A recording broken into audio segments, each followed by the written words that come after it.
Alhamdulillah kita dapat meneruskan pengajian kita di dalam kitab Minhajul Abidin ila Jannati Rabbil Alamin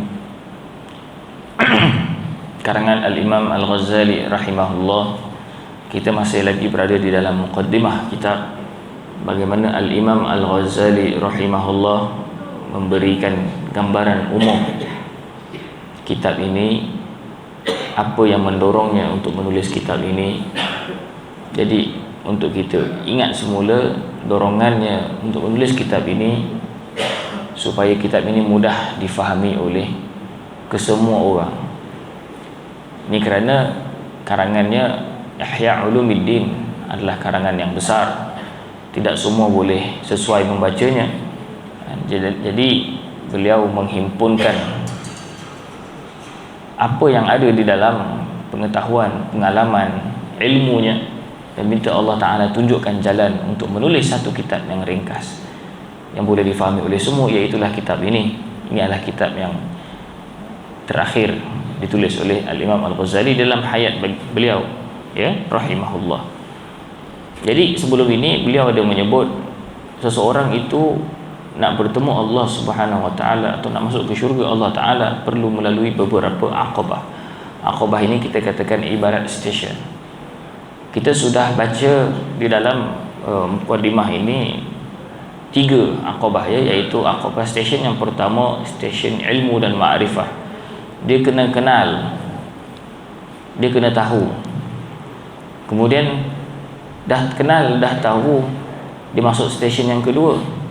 Dia melihat dirinya penuh dosa. Jadi dia kena bertaubat.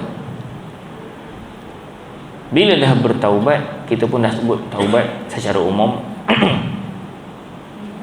Nak berjalan ada halangan, itulah stesen yang ketiga. Halangan berupa dunia, manusia, nafsu, harta dan seumpamanya.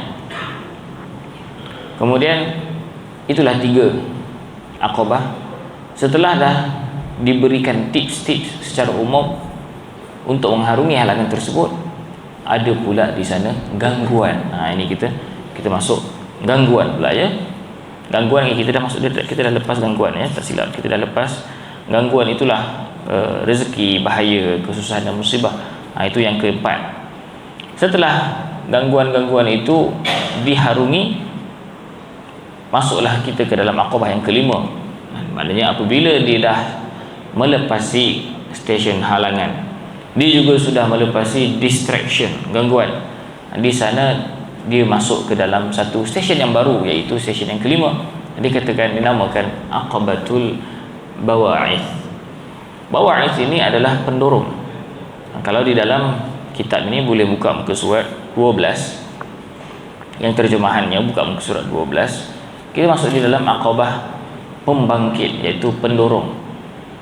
Dirinya sudah melalui rintangan, halangan, kemudian sudah mengharungi segala bentuk gangguan dan ditepis gangguan-gangguan itu, tiba-tiba dia melihat dirinya malas.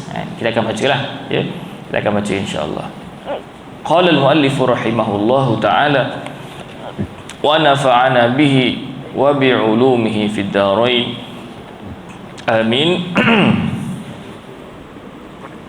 Maka tatkala selesai dari merentasi aqabah awarid, iaitu stesen-stesen gangguan tersebut, ia kembali kepada hendak beribadat. Maknanya jiwa itu dia mula untuk memulakan sekali lagi perjalanan menuju Allah Subhanahu Wa Ta'ala.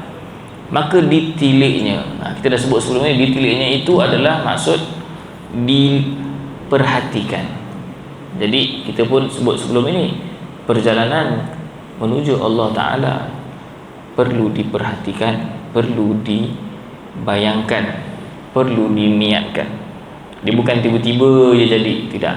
Dia ada satu proses. Jadi proses itu dah dinamakan nazar, melihat, menilai, memerhatikan, berhati-hati. Macam kita bawa kereta, bawa je tekan minyak sampai, tak. Kita kena tengok jalan mana, buka Waze, mana yang jam, mana yang tak jam, berapa kilometer dan semua. Begitulah juga sebenarnya jalan menuju Allah Subhanahu Wa Ta'ala, perlu sentiasa diperhatikan, ditilik, Ya, di sini sebut ditiliklah. Maka bila diperhatikan, didapati nafsu itu lemah, lagi segan, tiada cergas dan tiada hendak bangkit bagi kebajikan seperti yang sewajar dan sebenarnya. Dalam arti kata, bila diperhatikan, dia tengok nafsu aku ni, jiwa manusia ini secara umumnya malas, lemah, kosong, degil, begitu kan.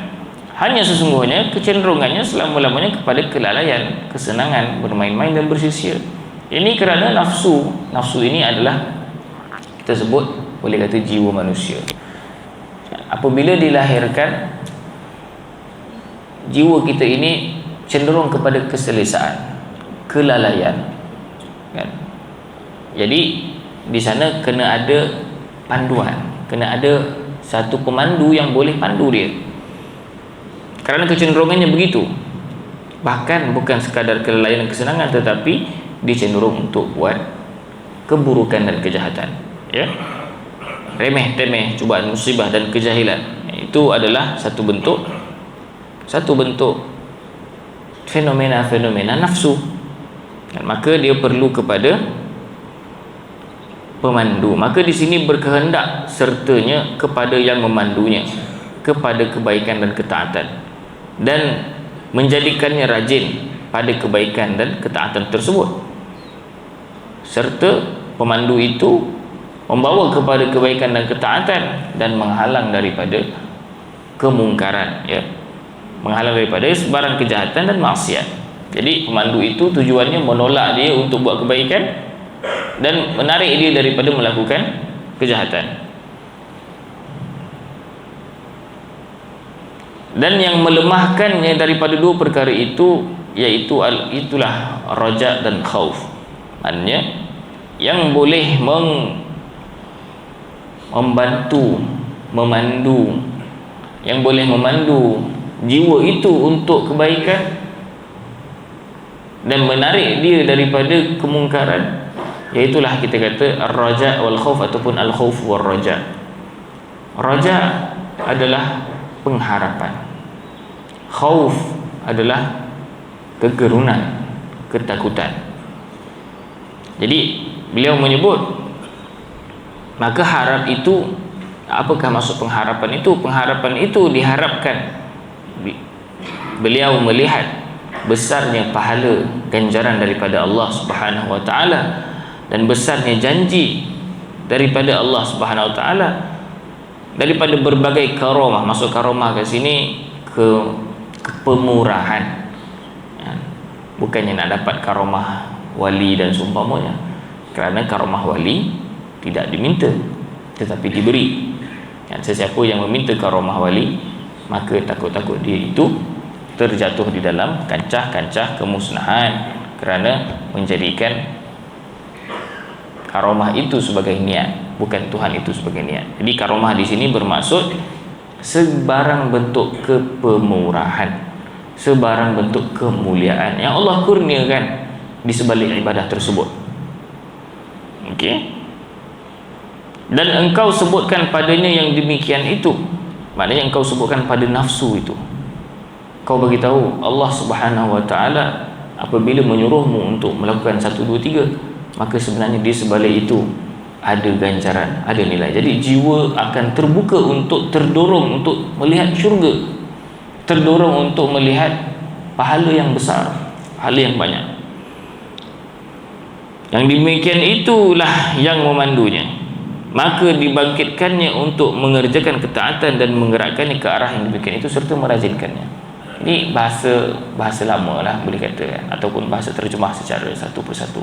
Secara umum kita dapat lihat apabila adanya raja, barulah orang itu mula berharap, mula bersungguh-sungguh. Sebab itu kalau kita tengok tidak adanya raja pengharapan akan membawa kepada keputusasaan. Sebab itu Allah Subhanahu wa taala menyebut bagi orang-orang yang banyak dosa ini di dalam surah Az-Zumar, A'udzu billahi minasyaitonir rajim.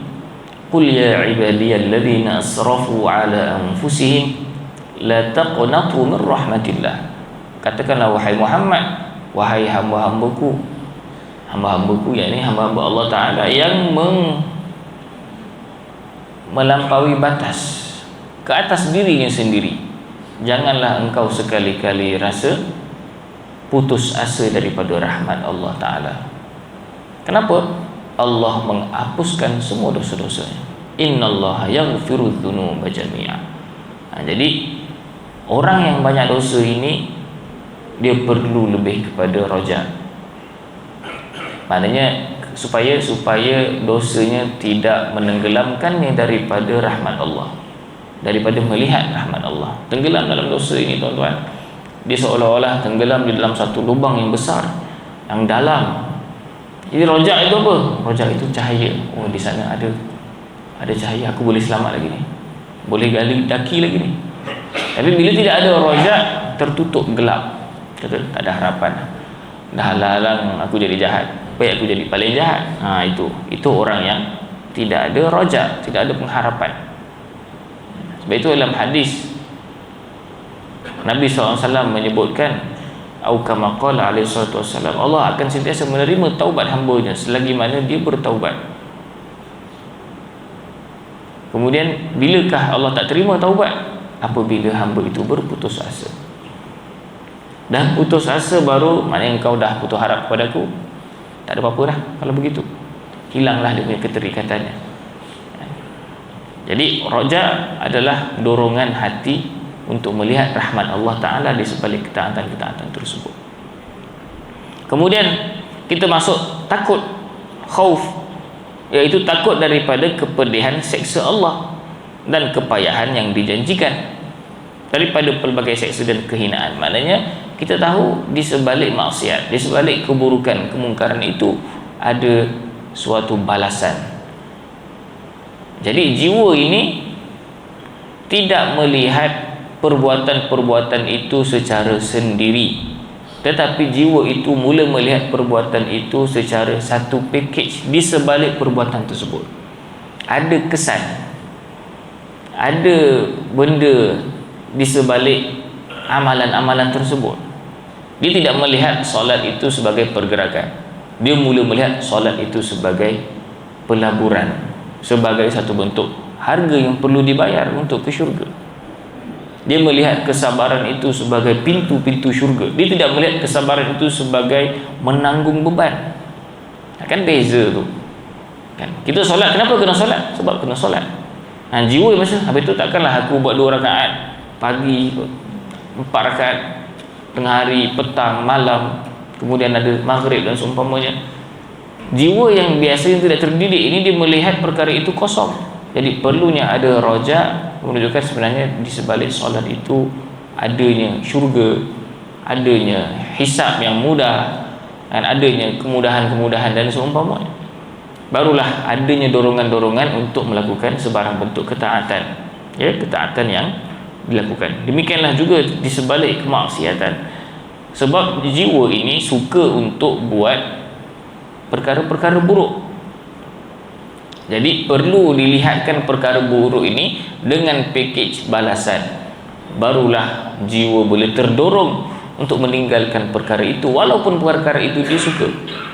Sebab itu kita sebut sebelum ini, huffatil jannatu bil makarih wa huffatin naru bis syahawat. Syurga itu ditutupi dengan perkara-perkara yang orang tak suka. Adapun neraka ditutupi dengan perkara-perkara yang orang suka, syahwat. Kan? Makanlah apa saja, buatlah apa saja. Neraka lah tu. Jangan buat ini, jangan makan ini, jangan buat ini. Syurga lah tu. Di sebalik itu. Sebab itu khauf dan roja, kita katakan demikian, maka inilah aqabatul bawa'is. Inilah dia aqabah, pembangkit ataupun penolak, pendorong. Dan jika dia boleh memacu khauf dan roja ini secara seiring, sekata, maka dia boleh mula menyambung perjalanannya. Dan seorang mukmin itu, khauf dan roja adalah ibarat 2 sayap. Bila ada kedua-duanya baru dia boleh terbang. Kalau ada sebelah je, dia jatuh sebelah. Sebab itu ditanya, bagaimana keadaan yang afdal seseorang itu, khauf ke raja? Secara asalnya keseimbangan, tetapi manusia ini kejap baik kejap tak baik. Jadi seseorang yang di dalam ketaatan, katakan ketika itu moodnya semangat beribadah. Orang yang semangat beribadah ini, dia kena buka pintu khauf. Khauf kena lebih. Kerana apa? Kerana tidak menjadikannya selesa. Aku dah baik dah ni, okey lah. Tidak jadikannya tertipu. Ya, pada ketika dia dah tengah baik dengan beribadah itu, khauf dia kena lebih sikit, tekan minyak kat situ. Barulah menyeimbangkan dirinya. Bila dia dalam keadaan lemah semangat, malas nak pergi surau contoh, malas nak bersedekah, malas nak puasa, nak baca Quran, terbuat dosa sikit dan semua sikit ke besar ke, kena buka pintu rajak lebih. Kerana apa? Supaya dia tidak berputus asa. Jadi kedua-dua itu adalah keadaan-keadaan seolah-olah keseimbangan sayap itu perlu sentiasa diperhatikan. Sebab itu mukmin dia kena menilik perjalanan yang menuju Allah Subhanahu wa ta'ala. Dan setiap saranan-saranan di dalam Al-Quran dan seumpamanya, semuanya itu bersesuaian dengan jiwa. Sebab itu suruhan untuk bertaubat berbanyak dalam Quran, banyak. Tubu ilallahi taubatan nasuha wa tubu ilallahi jami'an ayyuhal mu'minun. Wahai orang beriman, taubatlah kepada Allah taubatan nasuha. Satu. Kemudian ada pula, maka bertaubatlah Allah beramai-ramai, kamu selamat. Kemudian ada pula, Allah menyukai orang-orang yang bertaubat. Kemudian ada pula sifat-sifat orang ini bertaubat. Asal banyak sangat suruh bertaubat? Kerana banyak maqam, banyak tempat-tempat kesesuaian. Maknanya manusia itu perlu sentiasa diingatkan untuk bertaubat. Sentiasa diingatkan Allah Maha Pengasih lagi Maha Penyayang. Bismillahirrahmanirrahim. Alhamdulillah Ar-Rahmanir-Rahim. Ar-Rahmanir-Rahim lagi. Allah dah sebut dia Pengasih Penyayang sekali cukuplah, aku dah tahu dah. Tetapi di sana ada maqam, ada tempat-tempat yang mana perlu sentiasa diingatkan. Maknanya dalam erti kata, perjalanan kita menuju Allah SWT ini, Allah sudah sulami dengan pelbagai bekalan yang lengkap. Cuma kita sahaja mahu memerhatikan perkara tersebut ataupun tidak. Jadi maka inilah aqabatul bawa'ith yang berdepan dengannya di sini. Maknanya dia melihat di sana perlunya satu stesen lagi, iaitu mengemudi khauf dan raja bagi menolak jiwanya pergi menuju ke dalam jalan ibadah tersebut. Maka untuk merentasinya berkehendak kepada dua perkara yang disebutkan ini, maka ia memulakan padanya dengan keelokan taufik Allah, lalu direntasinya. Maknanya dengan taufik daripada Allah. Sebab semua benda dengan taufik daripada Allah SWT. Dia buat apa perkara sekalipun, semuanya mesti dengan taufik daripada Allah SWT. Maka dia memulakan perjalanan menuju kepada syurga, menuju Allah Ta'ala, ya, jalan ibadah itu. Kemudian bila dia berjalan, masuklah dia kepada satu stesen yang baru. Jadi kita dah ilmu dan ma'rifat, taubat, kemudian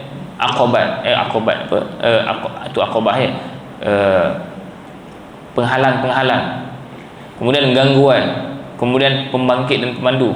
Masuk yang keenam, al-qawadih. Maka tatkala selesailah ia daripada merentasi aqabah bawa'is, iaitu pembangkit tadi, ia kembali kepada berharap kepada ibadah. Dia mula memasuki masuk sekali lagi jalan ibadah dengan satu bekalan yang baru, pengalaman yang baru, kehidupan yang baru. Maka tiada dilihatnya landasan, dia tiada dilihatnya halangan dan yang menyibukkannya. Dilihat semua dah jalan, dah clear, dia pun pecut, berlari ya. Dan didapatinya pembangkit dan perasaan bawa'is tadi, maka ia rajin dalam beribadah. Lalu dia mendirikan ibadah, mendakap, maknanya menghayati ibadah tersebut dengan sempurna rindunya dan gemarnya. Maknanya dia dengan sepenuh hati, penuh khusyuk, cinta. Kan kita sebut satu ibadah itu, selagi dia belum bercinta, selagi itu dia belum merasakan manisnya ibadah. Sebab iman itu rasa iman itu pada perasaan. Kita beriman kepada Allah, kita wajib beriman, untuk beriman dengan Rasul wajib. Solat itu wajib. Tapi bila kita rasa best nak solat, seronok solat jemaah ni, seronok jumpa ni, itu kita dah mula rasa, kan? Dah mula rasa seronok solat ni, seronok bersedekah ni. Bukannya engkau kena sedekah sebab Allah suruh, aku sedekah. Kalau Allah tak suruh, aku tak sedekah. Itu belum rasa manis. Rasa manis ni tak payah tunggu Allah suruh, buat selalu. Tak payah tunggu orang panggil, pergi selalu. Terus pergi. Itu rasa manis. Jadi kat sini dia kata, dia mendirikan ibadah dan dia mendakapnya seolah-olah dengan penuh perasaan. Dia mula rasa ada satu sentimental value. Nak solat kena bersihkan diri, nak solat kena wangi, kena smart, seperti mana kita nak jumpa orang. Bahkan lebih lagi kena gosok gigi. Kerana apa nak gosok gigi? Allah tu bukan yang kau nampak pun, Allah ada di depan kita ketika kita solat. Pahala orang yang bersiwak ini 70 kali ganda dalam satu hadis. Lagi besar daripada solat jemaah. Ayalah, kerana apa? Kerana diri kita itu menghadap Tuhan. Secara begitu. Jadi kalau kita 70 kali ganda, solat jemaah darab 25 lagi. Apa lagi? Tambah lagi. Semuanya boleh digandakan dengan satu solat. Tak kebesar benda tu. Besar. Barulah kita rasa manis. Manisnya solat, ya, manisnya ibadah-ibadah itu. Maka ia mengkalkannya. Maknanya dia steady dalam keadaan tersebut. Seolah-olah jalan ibadah itu dia pecut. Bila dia dah pecut, dia tak rasa selesa. Maka ditilitnya sekali lagi. Dia tengok balik keadaan jiwa dia. Betul ke aku ni? Aku dah paling ni ke?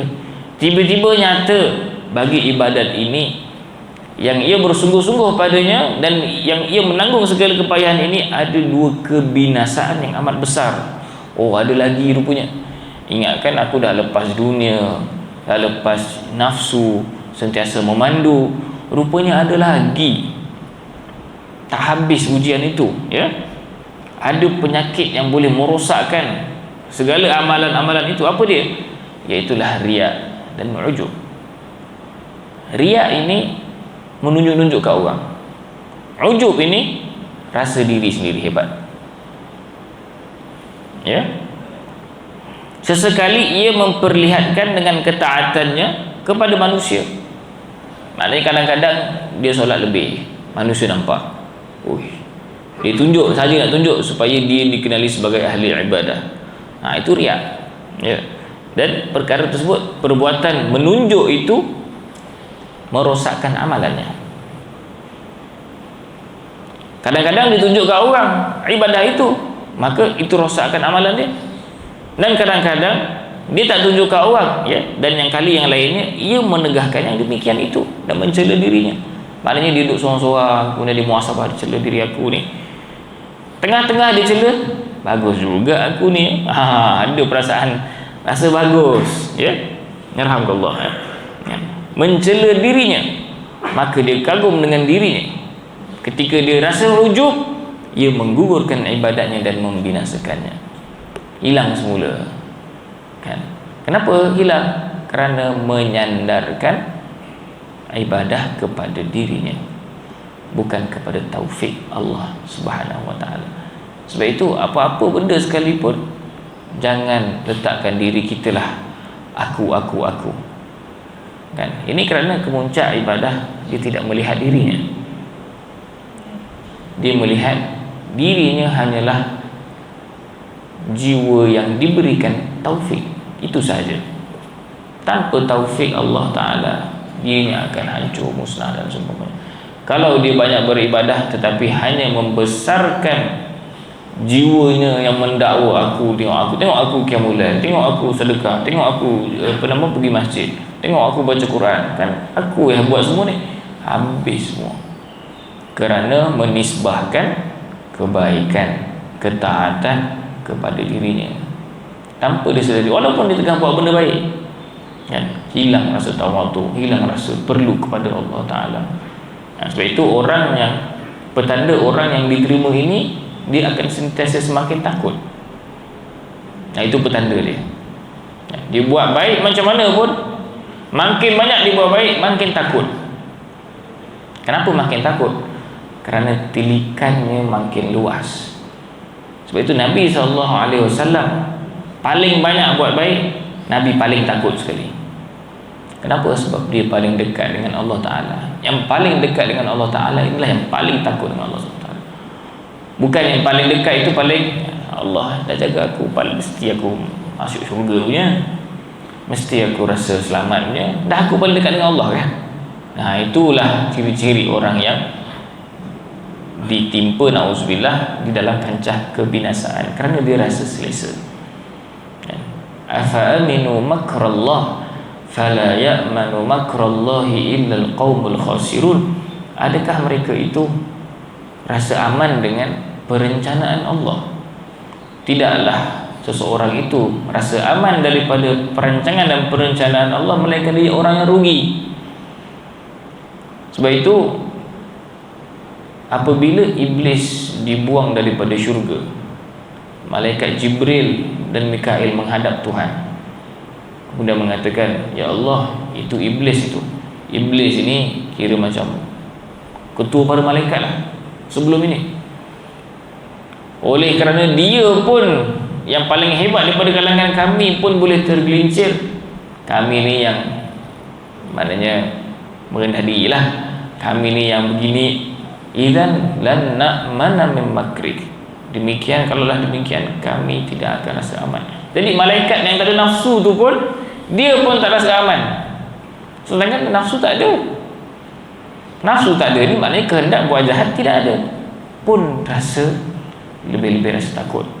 Sebab itu riya dan ujub ini timbul kerana menisbahkan kebaikan kepada dirinya. Akulah yang selamat, akulah yang buat sekian, kerana semuanya kerana aku. Dan mula aku ni, maka hilanglah Tuhan di dalam pertimbangan. Tauhid itu makin pudar. Sebab itu kalau kita nak kata pasal tauhid, Al-Junaid, Al-Imam Al-Junaid, salah seorang tokoh besar di dalam sufi ini, ya, beliau mengatakan at-tauhidu ilgha'ul ya'at. Tauhid ini menghilangkan huruf ya. Huruf ya, apa Ustaz huruf ya? Huruf ya ini dalam bahasa Arab menisbahkan diri kepada aku. Dia kata ilgha'ul ya'at mi wa bi wa minni wa ilai. Daripada aku, dengan aku, untuk aku, kepada aku. Kau hilangkan semua aku-aku ini, lengkaplah tauhid kau. Maknanya nak kata apa? Li, jadikan lillah. Li, untukku, jadikan untuk Allah. Bi, dengan aku, jadikan dengan Allah, billah. Minni, daripadaku, jadikan minallah. Wa ilayya, kepadaku, jadikan kepada Allah, ilallah. Kita boleh train perkara ini, latih perkara ini, maka lengkaplah tauhid kita. Kita mula mensatukan Allah, mentauhidkan Allah di dalam segala urusan hidup kita. Kita tak menisbahkan benda-benda yang baik itu kepada diri kita. Tapi kalau keburukan, kita yang salah. Bukan Tuhan yang salah, kita yang salah, kan? Sebagai satu bentuk adab. Memang pun, kan? Sebab Tuhan tidak menghendaki zalim, apun kita yang menzalimi diri kita sendiri. Kemudian disitulah, di sini ia berdepan dengan akabah penyakit, iaitu ujub dan riya dan ujub. Yakni akabah stesen yang boleh mencederakan amalannya. Maka ia berkehendak kepada merentasinya dengan ikhlas. Dia nak lalui perkara itu, dia kena ikhlas dan mengerti nikmat dan seumpamanya, supaya sejahtera baginya barang yang ia kerjakan daripada amal kebaikan, supaya sejahtera segala amal ibadahnya. Maka ia mula merentasi akabah ini dengan izin Allah, dengan bersungguh-sungguh dan berhati-hati, dan jaga dengan keelokan pemeliharaan dan pertolongan Allah, Tuhan yang bersifat dengan Jabbar.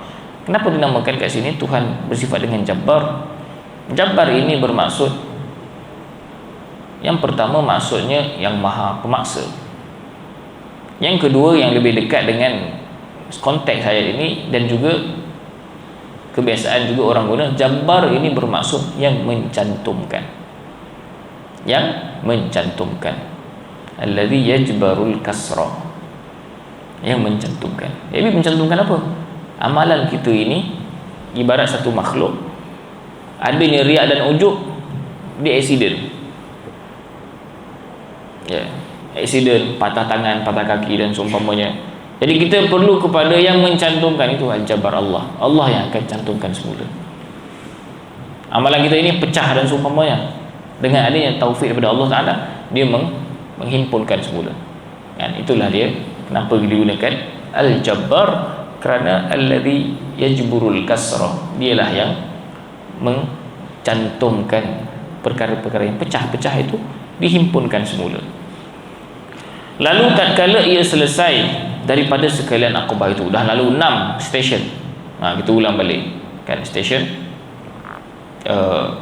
ilmu, taubat, kemudian halangan, kemudian gangguan, kemudian dorongan yang kelima, kemudian penyakit, barulah yang terakhir yaitu stesen puji dan syukur.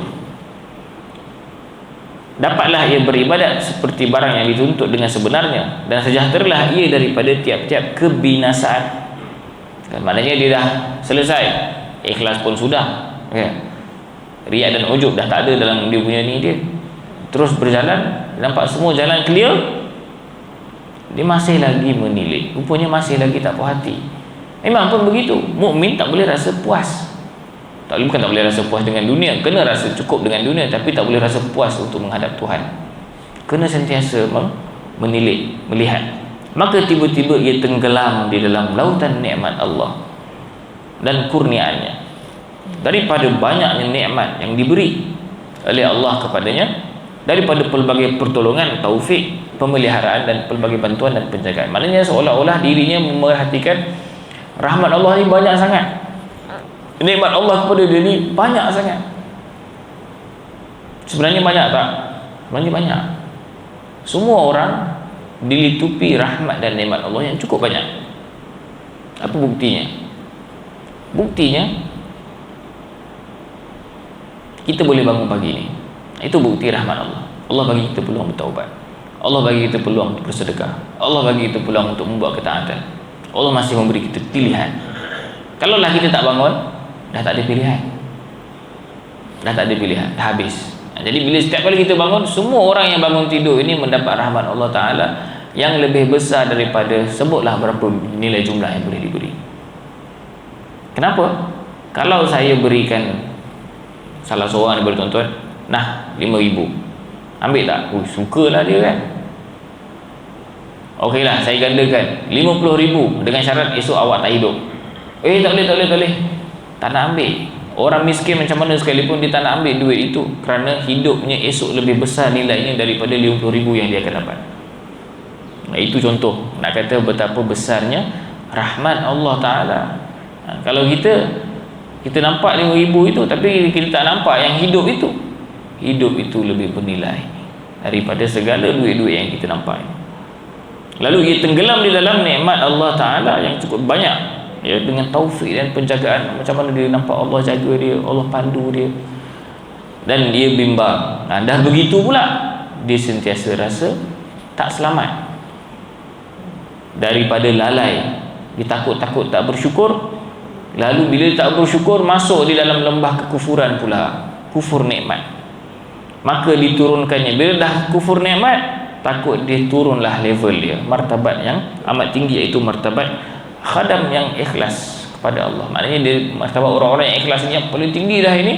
Kalaulah dia tidak bersyukur, dia kufur dengan nikmat Allah Ta'ala, dia akan dijatuhkan daripada martabat tersebut. Bila begitu, hilanglah pula nikmat-nikmat yang mulia itu, ketaatan. Dia dah suka beribadah, dah cintakan suasana begitu, ya, daripada sebarang kelembutan Allah SWT dan elok tilikannya kepadanya. Maknanya nikmat-nikmat yang baik itu dikhawatiri hilang. Takut dia dah hilang rasa khusyuk. Dia tak suka macam tu, dia tak nak begitu, dia dah selesa begini. Maka di sini ia berdepan dengan stesen puji dan syukur. Dia masuk di dalam satu stesen, iaitu dia sentiasa bersyukur. Sebab itu syukur ini adalah salah satu daripada petanda kemuncak. Itu Nabi SAW apabila ditanya oleh Sayyidatina Aisyah, kenapa kamu masih bersusah payah nak solat malam ini, kaki-kaki bengkak dan seumpamanya, sedangkan kalau kita dah maksum, dah dijamin syurga, nak apa lagi?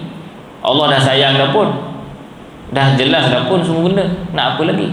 Maka Rasulullah SAW mengatakan, tidakkah aku mahu afala akunu abdan syakura, tidakkah aku mahu menjadi hamba yang bersyukur? Jadi itulah kata penghujung. Kita kata seolah-olah di sini dilihat hujungnya itu dia berterima kasih, rasa syukur. Terima kasih ini apabila kita rasa kita tidak layak menerima perkara tersebut. Kita rasa diri kita ini tidak layak untuk menerima segala nikmat-nikmat itu, tetapi Allah yang memberi atas dasar ihsan, tafaddulan, kurniaan, bukan keberhak. Lawan kepada rasa tidak layak ini adalah rasa, orang kata apa, istilah sekarang ini, entitled. Entitled ni, aku patut dapat. Kalau kita mula kita rasa aku patut dapat daripada Allah, itu problem. Itu kita mula dah demand. Kita dah mula ada, sepatutnya aku macam ni, Allah bagi aku sepatutnya macam ni. Dah mula sepatutnya ni akan menghilangkan kita punya kedudukan di sisi Allah. Sebab Tuhan ini bukan kawan kita, bukan kita punya customer kita, bukannya sama level. Tuhan ini, Tuhan nak bagi, kita ni hamba. Kekalkan perasaan itu. Bila Tuhan bagi, oh alhamdulillah Tuhan bagi. Bila Tuhan tak bagi, aku ada masalah lah maknanya. Jadi Tuhan itu sentiasa cantik, sempurna dalam pandangannya. Bukan yang Tuhan tak bagi, ada ke Tuhan tak bagi. Itu mula rasa entitled. Jangan rasa entitled di hadapan Allah Subhanahu Wa Taala. Jadi itu adalah akobah yang terakhir. Maka di sini ia berdepan dengan akobah puji dan syukur. Maka ia mula merentasinya dengan segala kemampuan, daripada membanyakkan puji dan syukur atas banyaknya nikmat Allah Subhanahu Wa Taala. Jadi kita nak sambung lagi ke atau kita nak berhenti dulu? Itulah lebih kurang 7 intipati kitab. Kita akan sambung lagi lah pada minggu hadapan untuk akhir, dan kita mungkin boleh masuk terus akobah ilmu dan seumpamanya. Jadi di sinilah gambaran umum, ya. Apabila merentasi ketujuh akobah ini, barulah seorang hamba itu boleh mula memerhatikan syurga, boleh mula mendapati. Pada ketika itulah mula datangnya kerinduan dia akan masuk dekat dalam ni, tapi saya tak masuklah sebab panjang lagi. Cuma saya nak ceritakan ini adalah satu bentuk gambaran yang cuba diterjemahkan oleh Al-Imam Al-Ghazali rahimahullah sebagai satu perjalanan. Jadi seolah-olah ini dia punya sains dia, ini ilmunya, kan? Bukannya nak jalan menuju Allah Ta'ala, okey kau buat 5 waktu solat dan benda semua, insya-Allah masuk syurga. Itu betul. Tapi di sana ada ilmunya, ada caranya, ada kefahamannya. Jadi Al-Imam Al-Ghazali rahimahullah cuba merungkai perkara tersebut dengan segala pengalaman dan benda semua. Maka dia cuba merumuskan, walaupun tanpa menafikan di sana banyak lagi jalan-jalan yang lain. Mungkin ada ulama lain pula tulis jalan menuju Allah, benda-benda lain pula, tak ada masalah, kerana masing-masing ada jalan yang tersendiri menuju Allah. Ini hanyalah salah satu bentuk kreativiti ataupun inovasi yang dibuat oleh Al-Imam Al-Ghazali supaya memberikan pencerahan. Kerana kita pernah sebut sebelum ini, masing-masing mempunyai jalan yang tersendiri menuju Allah Ta'ala. Ada orang masuk syurga dengan pintu taubat, ada orang masuk syurga dengan pintu sabar, ada orang masuk syurga dengan pintu sedekah, ada orang masuk syurga dengan pintu puasa. Jadi semua orang itu ada dia punya preference, ada dia punya sebab-sebab kewujudan yang tersendiri yang menjadikan dia bertemu Allah dalam keadaan itu, kan? Jadi ini hanyalah satu bentuk permulaan kepada jalan menuju Allah Ta'ala dan satu gambaran umum apa yang akan dilalui. Mudah-mudahan kita mendapat manfaat daripada kitab ini dan daripada majlis ini. Aqulu qawli hadza wa astaghfirullah nazim li wa lakum. A'udzu billahi minasyaitonir rajim. Bismillahirrahmanirrahim.